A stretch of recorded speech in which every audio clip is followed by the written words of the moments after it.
दूसरी बात ये है कि एक तो पहली बात है कि आपका अमलियात में क्यों नहीं सिलसिला जा रहा। पहली बात यह है कि आपका शेख कामिल नहीं है।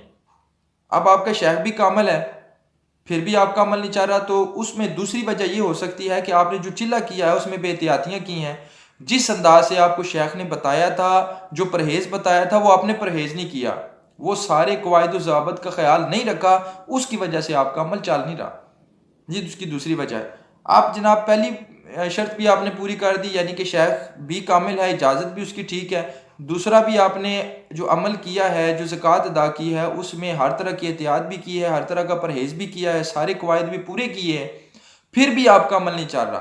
तो उसकी तीसरी वजह यह है, आपने अगर नूरानी या अलवी अमलियात किए हैं, उसकी तीसरी वजह यह है कि फिर अमल में कमज़ोरी है।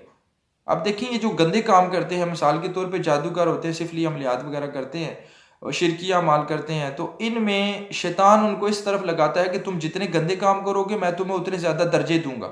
अब वो शैतानियत के हवाले से दर्जे बुलंद करते होते हैं उनके इस तरह है कि वो गंदे काम जितने करता है, नुकसान पहुंचाता है लोगों को, या खुद शराबें पीता है माज़अल्लाह, या जिना के काम करता है, या गंदी हरकतें करता है, तो उसके दर्जे जो है वो शैतान बुलंद करता रहता है, उसमें पावरें बढ़ाता रहता है। और हमारे जो नूरानी अमाल होते हैं, इसमें हमारा ताल्लुक चूँकि अल्लाह रब्बुल इज़्ज़त की साथ होता है, तो इसमें रूहानियत की हमें ज़रूरत होती है, उन्हें शैतानियत की ज़रूरत होती है। वो गंदे काम करके आगे चले जाते हैं। हमारी दौड़ चूँकि इनके साथ होती है, हमने उनसे टक्कर लेनी है ना।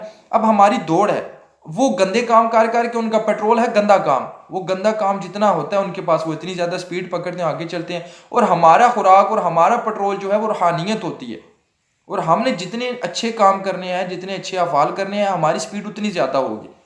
तो अमूमन यूँ होता है कि कोई नूरानी और अलवी अमलियात आपने किए हैं, लेकिन हमारे कई मैं ऐसे अमलीन को जानता हूँ बेचारे पढ़ते नमाज भी नहीं।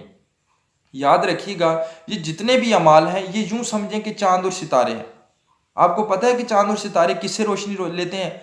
चांद सूरज की रोशनी मुनक्कस करता है, चांद की तो अपनी रोशनी नहीं है।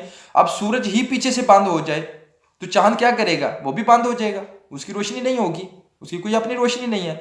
तो याद रखिएगा कि हमारा सूरज जो है, ये जितने अमाल हम करते हैं, ये चांद सितारे हैं, इनका सूरज जो है वो फ़राइज़ है।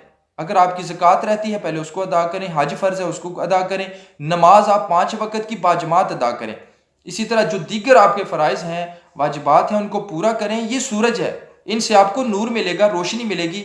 जब ये चीज़ें पूरी होंगी, ये तो आपके पीर ने बताया था ना वजीफ़ा, नमाज तो वो जो अल्लाह रब्बुल इज़्ज़त ने वजीफ़ा हमें बताया, हज तो वो है जो अल्लाह रब्बुल इज़्ज़त ने हम पे फ़र्ज़ किया। तो जब रब की रज़ा वाले काम जो हैं, जो रब ने फ़र्ज़ किए हैं, वो हम नहीं करेंगे, तो फिर हमारे पास ताकत कैसे आएगी? शैतान जो कहता है वो गंदे काम कर ले, वो काम भी बड़े आसान है। तो खुदा के लिए अमलीन से गुजारिश है, एक तो फ़राइज़ को पूरा रखें। अच्छा, जब फ़राइज़ को पूरा रखेंगे, फिर उसके बाद ज़रूरी ये है कि आप अपनी ज़ुबान की, आप अपनी आँखों की हिफाजत करें। ये भी बहुत बड़ा मसला आ रहा है, चूँकि अमलीन के पास ज़्यादा बीबियाँ आती हैं, तो बीबियों से आप खुदा के लिए दिल को संभाल के बात किया करें। जो भी आए वो दिल को पक्का समझा लें कि ये मेरी सगी बहन है, सगी बहन समझ के उसके बात करें, सगी माँ समझ के बात करें, सगी बेटी समझ के बात करें।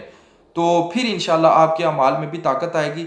आप खुदा न खास्ता आप आँखें जो हैं वो उनको ताड़ती रहीं, या किसी अंदाज से गलत काम करती रहीं, या ज़ुबान जो है ये मज़े लेती रही वगैरह वगैरह। मुँह से ज़ुबान से तो आपने बहन कह दिया, लेकिन अगर दिल में खुदा न खास्ता कोई ख़तरा है, या कोई मुनाफ़क़त है, या कोई चोरी है, तो फिर आपको इसमें अमाल में नुकसान होगा, फ़ायदा नहीं होता। क्योंकि आप जब कोई भी अमल करते हैं, मिसाल के तौर पे आपने चहल काफ पढ़ा है, नादेली शरीफ पढ़ा है, या कोई मुंदरा पढ़ा है, या फिर आपने सूरह मुज़म्मल शरीफ पढ़ी है, कोई भी अमल, दुआए बरहतिया आपने पढ़ी है, दुआए सैफ़ी पढ़ी है, तो इनके साथ बाकायदा मखलूक होती है। जब आप पढ़ते हैं तो ये आपसे मानूस होती है, आहिस्ता आहिस्ता ये आपसे मोहब्बत करती है। फिर आप जो भी काम के लिए उस इसम को या फिर उस अमल को पढ़ते हैं, तो वो मखलूक जो है आपके काम करती है। ये तरीका होता है। तो जब आप गंदे काम करते हैं ना, वो मखलूक चूँकि आपको अच्छा समझ के आई है आपके साथ, आप जब गंदे काम करते हैं, गंदी चीज़ें देखते हैं, या गंदी बातें बोलते हैं, तो फिर वो उस मखलूक, चूँकि वो नूरानी अमाल की मखलूक होती है, तो उस मखलूक के दिल में आपके लिए नफ़रत पैदा हो जाती है। फिर आप कोई भी काम जब आरज़ू करते हैं कि ये मेरा काम हो जाए, तो वो उसको प्रायोरिटी नहीं देते, वो मुनासिब नहीं समझते कि ये गंदा बंदा है, लोगों के सामने अच्छा बनता है, क्योंकि वो हम तो उनको देख नहीं रहे, वो हमारे साथ होते हैं। तो ये तो बड़ा गंदा बंदा है वो, इसलिए आपके अहकामात को फॉलो नहीं करते, उनको पूरा नहीं करते। ये 3 वजूहात हैं, इनको जहन में रखिएगा। पहला तो आप शेख जो है आपका ये कामिल होना चाहिए। और मैं इस सिलसिला में जो सोशल मीडिया पे काम कर रहे हैं, जितना मैंने सर्च किया, मैंने तो आपको कहा था कि मुफ्ती आसिफ सईद कादरी साहब जो हैं ये बहुत अच्छा काम कर रहे हैं। बंदा वो होता है, आमिल वो होता है जो बोले ना, याद रखिए। आमिल जो बड़बड़ करता रहता है ना, मैं बड़ी चीज़ हूँ, मैं बड़ी चीज़ हूँ, मैं बड़ी, इतने जिन मेरे पास आए, ये कर दिया, वो कर दिया, बंदा खाली है, याद रखिएगा। और कुछ ऐसे भी होते हैं जो पहले मैं बता चुका हूँ कि वो बुरा, वो बुरा, ये भी अपनी तारीफें कराने के चक्कर होता है सारा। मैं तो इस बात से मुतमईन नहीं होता। कर रहे हैं सारे काम तो करने दें, आप अपना काम करें। असल में वही बंदा होता है जो अपना काम करके दिखाए, जो करके दिखाए वो आमिल है, जो बातें सुनाए वो आमिल नहीं होता। तो मुफ्ती आसिफ सईद कादरी साहब जो हैं बहुत अच्छा काम कर रहे हैं। मैं भी उनके ग्रुप में हूँ अल्हम्दुलिल्लाह। बड़े ज़बरदस्त अमाल वो सिखा रहे हैं और बड़ी बड़ी ज़बरदस्त तरीके से सिखा रहे हैं अल्हम्दुलिल्लाह। अल्लाह ताला उनको सलामत रखे। तो और भी अच्छे बंदे भी हैं सोशल मीडिया पे, लेकिन थोड़े हैं, ज़्यादा लूट मार करने वाले हैं, अवाम को बेवकूफ़ बनाने वाले हैं। मुफ्ती अल्लामा इमरान रिजवी साहब इंडिया वाले बहुत अच्छा काम कर रहे हैं, वो भी अल्लाह ताला उनको भी सलामत रखे। तो आपसे गुजारिश है कि ये 3 काम आमिलीन जो है वो 3 काम, एक तो सबसे पहले अपने शेख जो है वो इजाज़त आप जिससे लें, देख लें कि वो भी बामल है कि नहीं। अगर वो शेख साहब खुद ही नहीं नमाजें पढ़ते तो वो आपको नूरानी अमाल क्या सिखा रहे हैं। ऐसे शेख के पास बैठे ही ना करें जो वही फासिक खुद बेनमाजी, खुदा ना हास्ता अमाल के चक्कर में आपको भी बेनमाजी ना बना दे। शैतान भी बड़े वजीफे करता है, नमाजें आज भी वो पढ़ता है, बस वो अल्लाह के बंदों की तज़ीम से आ रही है, मुतकब्बिर है। तो सबसे पहले तो शेख आपका कामिल होना चाहिए। दूसरी बात यह है कि आप जब वजीफ़ा करें, ज़कात अदा करें तो बड़े अच्छे अंदाज से करें जैसे आपके शेख ने आपको समझाया। और तीसरी बात यह है आप बाअमल बन जाएं। खुदा की कसम जो कुरान पढ़ता है और बाअमल हो, ये हो ही नहीं सकता कि शैतान उसके सामने टिक जाए।